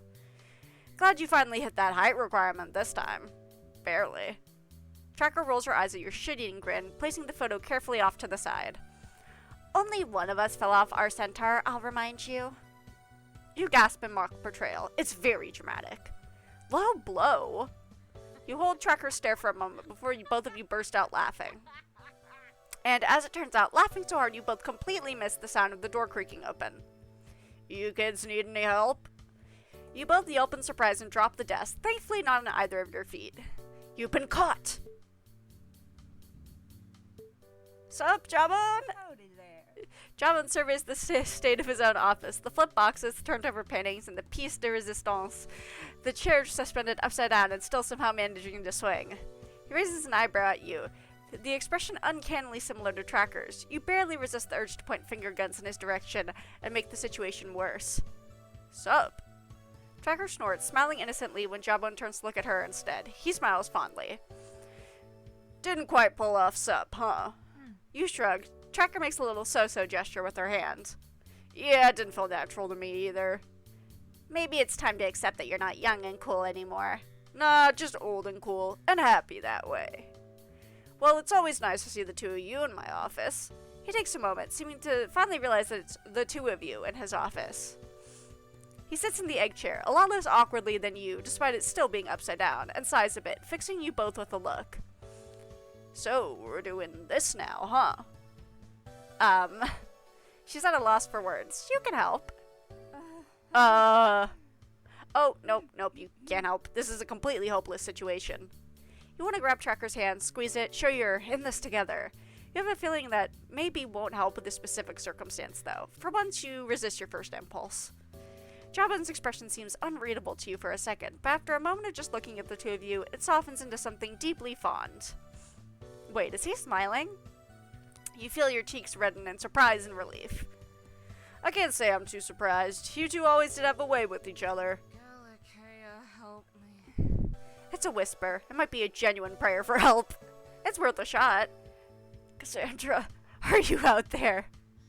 Your phone buzzes. Oh yeah, Cass is out there and loving this, so she's not exactly gonna swoop in and save you. I'm all for whatever makes you happy, both of you, but if you're really doing this, you need to go all the way. Record scratch. Huh? Okay, phrasing. What I mean is you have to commit to doing things right. Making it real. Any sort of relationship takes effort. I turn invisible. Okay, and Carter? Ravina? Yes? Can literally any higher power save you from this conversation? Still not Helio. Fuck that guy. I love you girls to the moon and back. You know that, right? I don't like to see either of you hurt. Tracker seems to shrink into herself, crossing her arms and avoiding your eyes. So if you're gonna do this, make sure you're on the same page. If this is you two being friends, I'm good with that. If this is you trying again, I'm good with that too. All I want is for you to be happy. Just talk to each other, alright? I don't want to see you get your hearts broken again. The sheer understanding present in his voice makes you want to crawl out of your skin. Oh man, he sure did see you at your absolute lowest. This is so embarrassing. You're never gonna recover from this. Like, ever. Actually, Tracker also looks embarrassed. Did she? No, okay, the situation's awkward enough without you thinking about how she felt after your breakup right now. You spent enough time doing that after it happened anyway. And hey, if you ever want to talk about it, I'm here. For either of you. For both of you. Tracker nods. I know. I love you too. Jawbone smiles at her. Even with the fur, it looks just like his grin in that old picture. Now, can I get either of you two girls anything while you're here? Cup of tea? Stay a while? Actually, I think we have to leave right now for a thing. A thing? You don't remember a thing. Tracker gives you a sharp nudge. Ow. Yes, a thing that is happening right now, immediately, and we are running so late for. Right, totally. Right, that thing. I had almost forgotten about the thing. We should go do that. Just make sure you two are staying safe. Okay, bye, job and love you. See you later. She grabs your hand, practically dragging you into the hallway as the two of you book it the hell out of there. You're out of breath by the time you make it to the lobby. You stop just short of the doorway, doubled over. So close to freedom, yet so far. Curse your ragged lungs. So, that was so awkward. So embarrassing. Ugh. She holds the bridge of her nose with her free hand, cheeks bright red. I know, at least you were there with me. You watch as Tracker's blush deepens, and oh boy, the butterflies in your stomach are back with a vengeance. Ugh. You squeeze her hand reassuringly. Better to get the awkward conversation out now rather than later, yeah? Tracker looks at you for a moment, then squeezes your hand back. Yeah. Though now that we're not in the thick of it, can I say it was kind of nice? I don't know, parent vibes. Tracker smiles softly at you. You know she gets it without you having to explain. I think he was right about one thing there, though. Tracker looks at you, visibly confused. About us being on the same page? And what page is that? Okay, now or never. Can I take you out? What, now? No, but maybe next week? Like, on an actual date. We can do a fancy dinner someplace. Tracker's quiet for long enough that you begin forming a wild plan to flee the country. Fallon wasn't that bad if you think about it. Okay. Yes, I'd like that. I'd really like that. Awesome. I'll pick you up at home. It's a date. You blush like you're 15 again. It's a date. Cool. Guess who's got a date? What an interesting What a mystery. Cassandra. I'm teasing. I'm very happy for you and Tracker, Kristen. I really liked hanging out, but I actually want to date her, you know? Woo her. And no matter how much it sucks to have the conversation like that, Chapman was right. We need to be on the same page. Wow, I didn't even have to lead you there. Great job. Where are you taking Tracker out to? You'll see. I have to go on 2 unrelated dates with other girls in Elmville before we can see each other again. That's just how this works. It's true. Oh, and first is Kimberly. Sweet, cause And that's another point to keep. right, totally. Huh, is that so? Really? Whatever. What the fuck?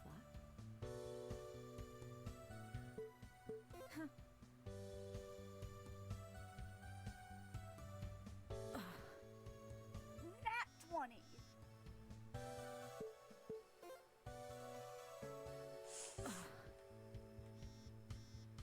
Ugh, whatever.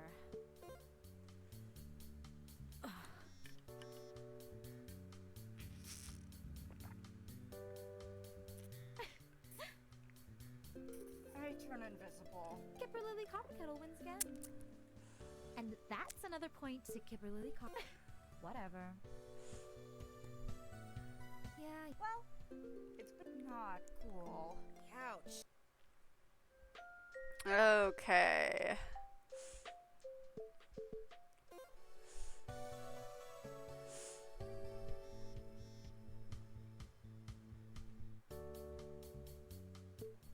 Oh, we're getting pretty much a little bit of everyone.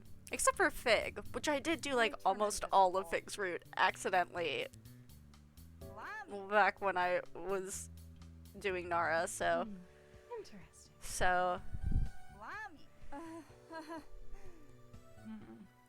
alright. Right, totally. Oh.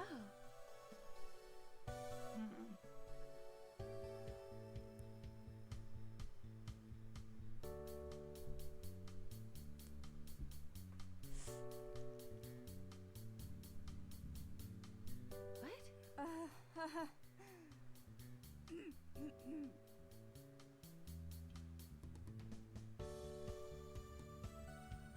That's wonderful.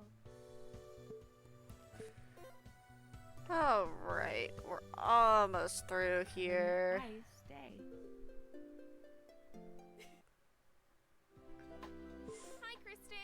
I missed you. Alright, so last tracker date of the stream. Yes, okay. It's at home. That's what I thought. Just double checking. Okay. I remember all of Tracker's first 4 dates. Somehow this is a route where I've done the entire first half. So I've definitely done, like, none of these ones that we've done today are completely new to me. Because I did them during my, like, very first run through where I was just, when I did Fig's Route and I, like, read all of the dates that I was doing. I think I got, like, the first 3 dates for most characters and only the first 4 for Tracker. There might have been somebody who I only got, like, 2 for, but anyways. Sighing, you flop back on your still unmade bed. After a half hour of switching between outfits, making sure there's nothing stuck in your teeth, Cassandra didn't help, and pointedly ignoring your Dee Dee's laughter, you're at the state of the pre-date jitters where there's nothing left to do except wait. Even cowgirls. You stare at the movable rod attached to your wall. This is torture. But date night with Tracker! It's been a while. You got this. You're not nervous at all. Well, you're a little nervous. Okay, a lot nervous. What if you mess this up and Tracker decides she never wants to date you again? Pull yourself together, Applebees. The time for freaking out is past. It's the night of your reservation. Yeah, you made a reservation. You're in it to win it. And you're gonna have a nice time with Tracker. You like Tracker. She likes you. She said yes. How bad could it go? Now that you think about it, it could go really bad. Being the patron saint of doubt and having faith in your own date planning abilities feels contradictory. You sigh and hoist yourself out of bed. You're as ready as you're ever going to be. Also, if you lie here and wait any longer, you might throw up. Tracker's hanging out in her own room. You thought she was going to spend more time in her dorm when she got accepted to BCU, but she's been here a lot more lately. You try not to read into it too much. You said you'd pick Tracker up, so you go to meet her. In retrospect, not as chivalrous of an offer when she's only a few hundred feet away from you, but hey, it's the thought that counts. Out of habit, you reach for the candelabra that opens the secret passageway between your rooms. The door is already halfway shut behind you when you remember the last time you used this passage. It was nice. Really nice. Well, until you got caught by Sandra Lynn. Might be a little too forward to use the passage right now anyways. You leave it and take the long way around. You knock rather than barging in. Hey, what's up? Come in! You open the door and see Tracker lying back on her bed, much like you were. When she sees you, she scrambles to her feet. Tracker runs a hand through her hair, idly mussing it up in an unfairly distracting way. You both speak at the same time. Hey! Hey! Dragster. Tracker. There's a pause and then Tracker laughs, a little shyly, and oh, sweet Cassandra, she's so cute you could explode. Is this okay for whatever you have planned?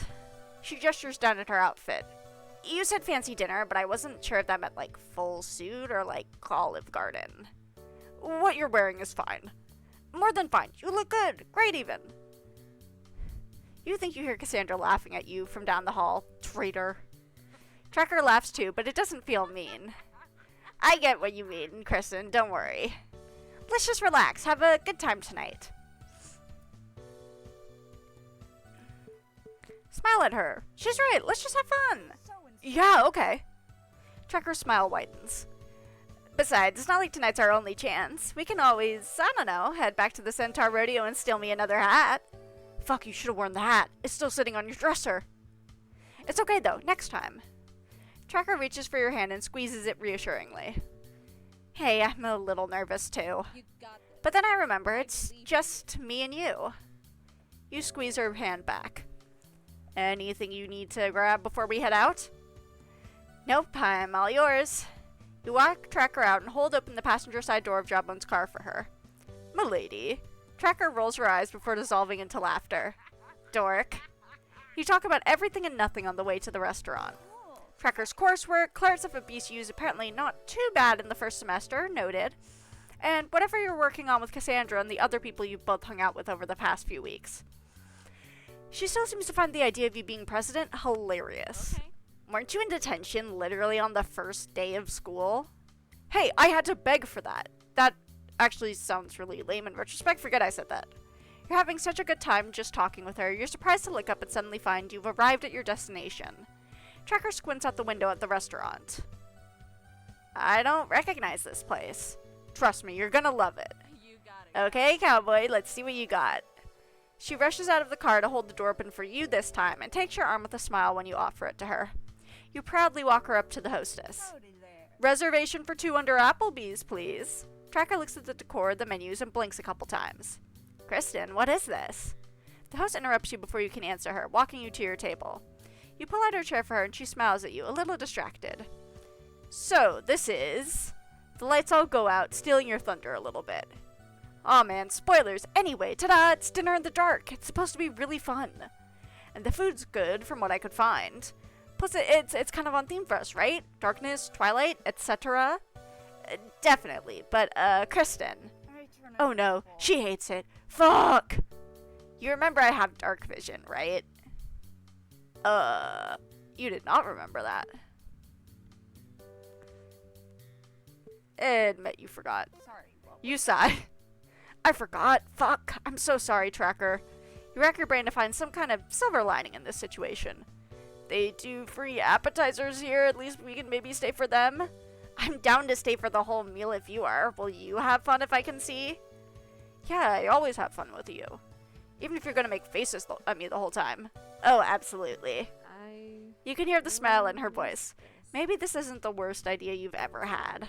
You both wait for the service to arrive. It's kind of weird, the way your eyes are refusing to adjust.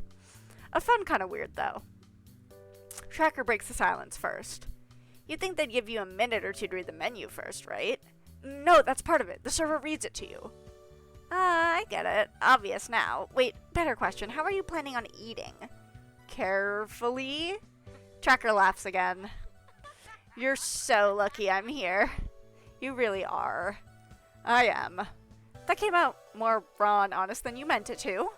Lump in your throat, you do your best not to think about what her reaction to that might be. Okay, keep it playful, keep it playful. Promise to make sure I don't choke on a breadstick? I even promise to only slightly laugh. aw, You pick, you pick up right back where you left off, just drinking each other in, chatting about school and cleric stuff and life, and whatever else comes to mind. Both of you order and get your food quickly enough, and you breathe a small sigh of relief because it's actually good. Fantasy Yelp didn't fail you, yay! You're about halfway through your meal when your crystal rings, the screen automatically turning on and just about blinding you. You hear some patrons turn to grumble at you for ruining their experience. Oops, you go to hang up on instinct before you see the caller ID. Bucky Applebees. Everything okay? Tell her you have to take this call, it's important. I'm sorry, I have to take this call. Okay, you sound a little freaked out. Do we need to leave? No, it's okay. It's Bucky. I just want to make sure it's not an emergency. You can vaguely see the outline of Tracker nodding as you pick up the call. Okay. Okay, just tell me if we have to head out early. Hey, sorry for the wait. Are you okay? Hey, Kristen. Okay, cool. He doesn't sound like he's dying. You calm down a little bit. Are you busy? You glance at Tracker. Not if you need me. What's going on? I'm at a party member's house and Mom was supposed to pick me up, but Bricker's corn camp went long and she said it'd be at least an hour. Can you come get me? He doesn't reach out to you for stuff like this. You can't remember the last time he did. Might have been before you went to Eggfort. Let me see. Can you text me where you're at? Sure. Thanks, Kristen. You end the call and sigh heavily. so that's, Would it be okay if we head out a little early? Bucky asked me to pick him up. Tracker goes quiet for a second. Yeah, of course. Go ahead and get the car ready. I'll be out with to-go boxes in a minute. You could cry with relief. Thank you. Hey, anytime. I'm here if you need me. This time, the drive with Tracker feels longer, quieter, but still comfortable. Easy. You keep your eyes on the road, not willing to be the one who breaks the silence just yet. Bucky's not far, thank goodness. Only about a 5-minute drive from the restaurant, and from there about 10 minutes back to your parents' house. Red light. You tap your fingers against the steering wheel, impatient to start moving again, and catch a glimpse of Tracker through your peripheral vision. She's just looking at you. She smiles a little when she sees you notice her. Then she gives you a gentle nudge. Hey, a cowboy. Hey, cowboy. Light's green. Ah, shit it is. You speed off. Bucky's waiting outside the house when you pull up, shield and backpack and sword still way too big for him. He grins and waves as you slow to a stop and unlock the doors for him. He clambers into the back seat. Hi, thanks again for this. No worries. Did you have fun with your party? We were working on a school project. But yeah, we had fun. Good. You realize you didn't introduce Tracker, and now that you also have to introduce Tracker and Bucky to each other. Seeming to sense your stress, Tracker turns to look at the backseat and smiles at Bucky. Hey, a stranger. Hey, I'm Tracker. Bucky nods, still a little shy. I'm Bucky, Kristen's brother. Go on, buckle up. That was worse than usual. Agreed. He does buckle up, though, and you drive him on the vaguely familiar ride back to your parents' place. Bucky tells you about how his sophomore year is going, a lot chiller than yours, which you're thankful for, and his friends Drama and even Bricker and Cork. It's nice to hear how they're doing, even if it's all secondhand. You slow to a stop a couple houses up the street, just in case any of your parents come home early. Hey, thanks again. Sorry to interrupt whatever it is I interrupted. The car in park, he makes to leave. Impulsively, you find yourself grabbing him by the shoulder. Hey, you call me and I'll come. Always, okay? For a moment, he seems surprised by the by the vehemence in your words. Then he nods. Okay, thanks. It was nice to meet you, Tracker. Nice to meet you. Bucky gets out of the car. You wait to make sure he's inside the house before driving off again. He's a sweet kid. Reminds me of someone. Yeah. Sorry to interrupt our date for it, but you get it. You don't have to say sorry for that. And I still had fun, so there. You glance at her just for a second and see her smiling. You can't help but smile too. You're reluctant to end the night when you pull up into the driveway. Hey, let's make cookies. Tracker pauses halfway out of the car. Is that a euphemism? Sorry. No, I meant literally, let's bake something.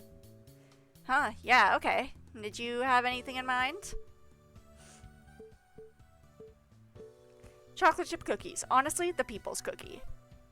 Not for werewolves, remember? Wait, really? No, I'm fucking with you. Yeah, let's do it. The kitchen's free, thankfully, so you get everything you need out of the cabinets. Ingredients, mixing bowls, measuring cups, the whole 9 yards. It's only when all the equipment's laid out that you remember you're not entirely sure of how to make cookies. So, I don't exactly know the how-to part of how to bake cookies. Should I find a recipe? Nah, who needs recipes? We got this. You can almost see her figurative tail wagging with excitement. Well, at least she seems to know what you're both doing. Okay, cool. The batter's a little too liquid on your first attempt, more like pancake batter than cookie batter. It's okay, we just add more flour. Awesome, I didn't know you knew how to bake. I know my way around a kitchen. There's a brief pause while she measures out another cup of flour. I used to cook for Joblin a lot, before we moved in here. Call Girlie, Kristen, you can't know this, but it's the only way. It's the only way these cookies will survive. You nod slowly, not wanting to break the silence with the wrong thing. Not all the time, just, sometimes. Mostly easy stuff, but cookies can't be that hard. She goes to pour the flour in the mixing bowl and accidentally knocks the whole thing over onto the counter, flour and batter. Help me. Darn it. You know exactly what to say. Flower fight. Kristen, what the hell is a flower fight? This, obviously. You grab a handful of flour and throw it at her. Surprise attack! It's flour, so the effect is spoiled a little by how it mostly just wafts into the air and leaves a light dusting on her face. Tracker sneezes, then blinks. It takes nearly a second for her to process what just happened. There's a pause. Oh, it's on. The two of you take glee in making the mess much, much worse. The Mordred Manor kitchen, which is usually filed under the category of mostly clean, descends into a place of complete cookie anarchy. Candyland is in shambles. Adine will shriek. Sandra Lynn might actually kill you. You'll be scrubbing sugar out of the cupboards for weeks. But you don't think you've ever seen Tracker smile so much, so it's all worth it. By the time both of you finish cleaning up the mess, neither of you really feel like another culinary experiment. You decide to watch a movie with a snack you can actually make. Microwave popcorn. Tracker cozies up to you on the couch, just like she did when you were together. The movie's some straight-to-TV teen romance flick, and it's terrible. What kind of name is Boy Bye, anyway? The sets are cheap, the actors are visibly over, and the dialogue's profoundly terrible. You're having a blast. Your hands brush when you both reach for the popcorn a few times. After one of the characters in the movie gets back together with their ex, Tracker rests her head on your shoulder. Part of you wants to freak out about it, but it's Tracker. She knows you, your best and your worst, and she's here anyway. When the movie ends, you turn off the TV and both keep sitting there. You take Tracker's hand, lacing your fingers with hers. Tracker makes a quiet, contented sound. I'm glad we did this. I am too. Tracker looks up at you, head still resting on your shoulder. And thanks again for sticking with me through, you know. Anytime, Kristen. I'm here for you. I want to be here for you. I want to be here for you too. Tracker squeezes your hand. You've been doing a pretty good job of it so far. Are you free next week? We can redo our dinner date. You can pick this time. I'll still pay. My schedule's kind of packed. I got this charity run thing going at the gym. You could join me if you wanted. I'll see if I can swing it. It'd be nice to have you there. And then we can have dinner another time, I promise. My treat. Place can be as fancy as you want. I'm okay with, like, crumbs or something if you're going with me. Tracker's quiet for a second. When you look at her, though, you see she's still smiling. Hey, Kristen? Yeah? Tracker pushes herself up and kisses you. It's a sweet kiss for how sudden it is. Soft and careful, feather light. You want to be careful with Tracker, too. To reach up and gently cup her face with your hand. Hold her closer and kiss her back. Even if it might destroy you. Even if it already has. So you do. You never want to stop. Eventually, though, you do need to breathe, so you reluctantly pull away. Tracker grins at you, so if your brain wasn't short-circuited already, now it definitely is. Kristen, don't say that. Yeehaw. Tracker rolls her eyes, but she's still smiling softly at you. You're really doing this. You're so stupid. And then she kisses you again, and it rules. Yee fucking ha. Kristen, that was so cute! No wonder you're still blushing. She kissed me. Did you see that? She kissed me. I know I still need to take it slow. I'm not going to ask her to spring fling now, but I feel really good about this. This feels different this time. For the better, right? Totally for the better. Any tips for me? Honestly, no. Just keep at it and go get her, Tiger. I know that didn't work. Still rooting for you two. Okay.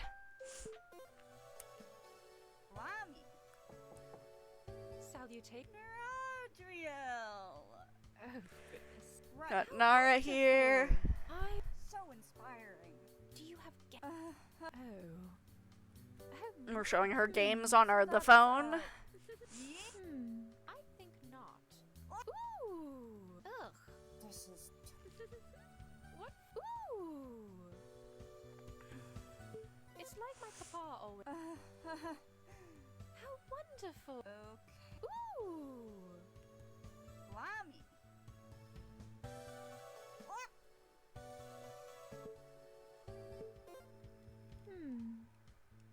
Ooh.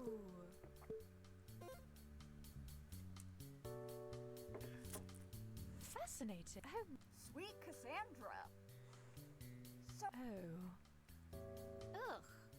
okay. Perhaps Solace is Christian. I must. Sorry. Ring ring. Sweet Cassandra. Alright. And then Not cool. big time. Hey, Christy. Fuck.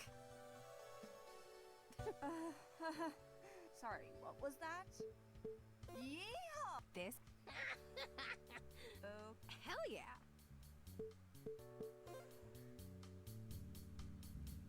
Nat 20! Oh, Kristen. My paladin. God, I miss all these girlies. My full. This is awkward. Lame.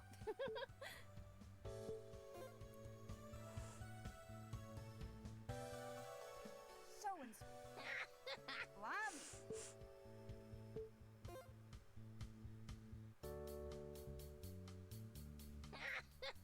Sorry. Oh, Bye. See ya, Fig. Ring ring. So that's Alright. Nat Music 20. festival time. So inspiring. So that's yeah. Tracker. If Tracker's here, you know she's at one of the punk shows. She'd taken you to plenty that first year you were together. It had been terrifying and exhilarating for you, still getting used to the idea that regular old pop music wasn't just for warlocks or people who preferred Marge's corn to your mother's. You know, unforgivable sins. Between Tracker and Fig's influence, you actually know almost all the bands whose fans you're walking by. Finding Tracker is going to be really difficult. You might have to dig up that old shared playlist to guess what band she'd be visiting. Hey, what's up? Kristen! Before you can even open the link, you're nearly tackled into the people behind you by the force of Tracker's hug. Wah! Tracker pulls back a little bit, beaming wide. With her arms around you, it's suddenly much harder to care about the annoyed crowd members you nearly barreled into. Totally worth it. I'm so glad you're here. Come on, we still got time to get up to the front. Thanks for coming over to this side of the festival. Seriously, it would have been so much harder to find you in time if you'd wandered off somewhere else. Don't you mean harder to track me? Oh, haha, Jablin's been making that same joke since I was 13. You'll have to try harder than that. As you always have with these shows, you just kind of let Tracker yank you along. She's much better at navigating through the crowds than you are, thanks to the werewolf sense of smell and familiarity with this scene. You aren't right next to the stage by the time she's satisfied, but you are pretty damn close. Close enough that you could bless the band if you felt like it. Yeah, this is gonna be good. Galakea, it's been so long since I've been to a good concert. The scene in Falinel's kinda lacking, huh? You have no idea. Even their hardcore bands think acoustic guitars are too alternative. Yikes. Tracker snorts. I do remember the songs you added to our playlist, babe. You might enjoy a Falinelvian concert. Well, yeah, probably. But I like this too. Especially with you as my festival buddy. Oh. Tracker's hand tightens in yours, smile widening further. You're sweet. And a bit of a poser, but still sweet. You're so mean to me. I should go see if there's still room at Chapel Gnomes. Babe, I don't even think Cassandra could make that miracle happen. You're absolutely about to retort that with something devastatingly witty and charming, but before you can, the stage lights dim and a loud, angsty voice cuts through the air. Tracker howls as the rest of the crowd cheers. This music is immediately so loud that you can barely hear yourself think, let alone hear her talking. She's mouthing something. Let's go to the Hobbit. What? The Boppet. Sorry? The Doshmit. What? Follow me. Tracker gestures towards, oh, the mosh pit. That makes more sense. She gives you a questioning look, as if to ask, wanna go? You know if you hesitated, she'd stay out here with you, just enjoying the music. Instead, you use the hand laced with hers to tug her in after you. You'd think you could even hear delighted laughter over the cacophony. Kristen, you're going to die in there. It's so chaotic so quickly. You get separated immediately. With all the thrashing and flailing arms, the only reason you don't fall flat on your face is because you keep collapsing into people who block your fall. Someone gets annoyed enough by it that they pick you up and place you on top of the crowd who keep you aloft. Hey, you're crowd surfing! The crowd eventually ends up taking you back towards Tracker, who grins up at you, wrapping her hand around your arm to keep you in place. She says something you can't hear over all the music, so you just beam at her, shaking your head. Tracker grins back at you. She mouths just 2 words. Fuck yeah. Fuck yeah!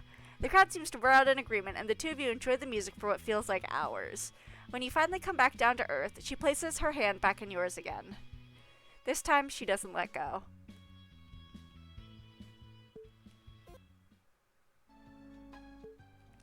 Okay. Okay, that's gonna be it for tonight. So we are going to, at this point, we are going to return to the schedule. Long live the schedule. So, once again, this is all if I'm feeling up to it, if I'm able to make it there. But I'm hoping tomorrow we will stream Tinykin. Thursday we will stream Of the Devil. Friday Zoombinis. Saturday Undertale. And Sunday Night in the Woods. For now, I don't have anything planned for Monday. I was originally, I was actually going to do New Game Plus for One Shot, but in the process of resetting my computer, I got rid of my save files for One Shot because I do not have that on Steam. I had that on Itch.io. So I don't have the saves for that, so I won't be able to do a New Game Plus stream for One Shot, unfortunately. But I'm hoping if I have the time to get around to it, I might try and do a tier list stream on Monday, but that is supposing. No, wait, I did do it in one shot. Audrey, I did do it in one shot. I'm talking about New Game Plus. I did the original game. I did it in one shot. I streamed for 5 hours and I did it in one shot. Nobody, no, nobody can say I didn't do it in one shot because I did do it in one shot. There just happens to be New Game Plus, which is doing the game over again, but different things are. Yeah, I played for five fucking. Don't you tell me that I didn't play it in one shot. Fuck you. Anyways, but if I can make it work on Monday, I'm doing a tier maker stream, or I'd like to do a tier maker stream. Um, that would be me ranking all of the routes in 100 line. I still have one route left that I need to finish. So that is dependent on whether or not I finish that route by Monday, but that's literally like an entire week from now. So if I finish that route this week, then I will do a tier maker stream that Monday. And I will rank all the routes, I'll rank all the characters, I'll talk about my extended feelings about that game, which I have so many feelings about that game. Um, so yeah. Um, but yeah, so that's the plan for this week. Um, oh, it's long. I mean, I figured it probably is. I'm only on like what, like day 20 something, 30 something out of 100. Although a lot of those routes do skip quite a few days. But anyways, um, so yeah, that is gonna be it for tonight. Do you have anything else I wanted to get into? Don't think so. Yeah. Okay. Um, I am gonna. I'm gonna. I was gonna. I almost said clock out. I'm gonna log off. I am gonna log off. I'm gonna do some other stuff that I need to get done. Um, thank you very much for tuning in. I'm very glad to see that I have not lost y'all in the week or so that it took me to get back to streaming. Um, but yeah, good night. Good night, my girlies.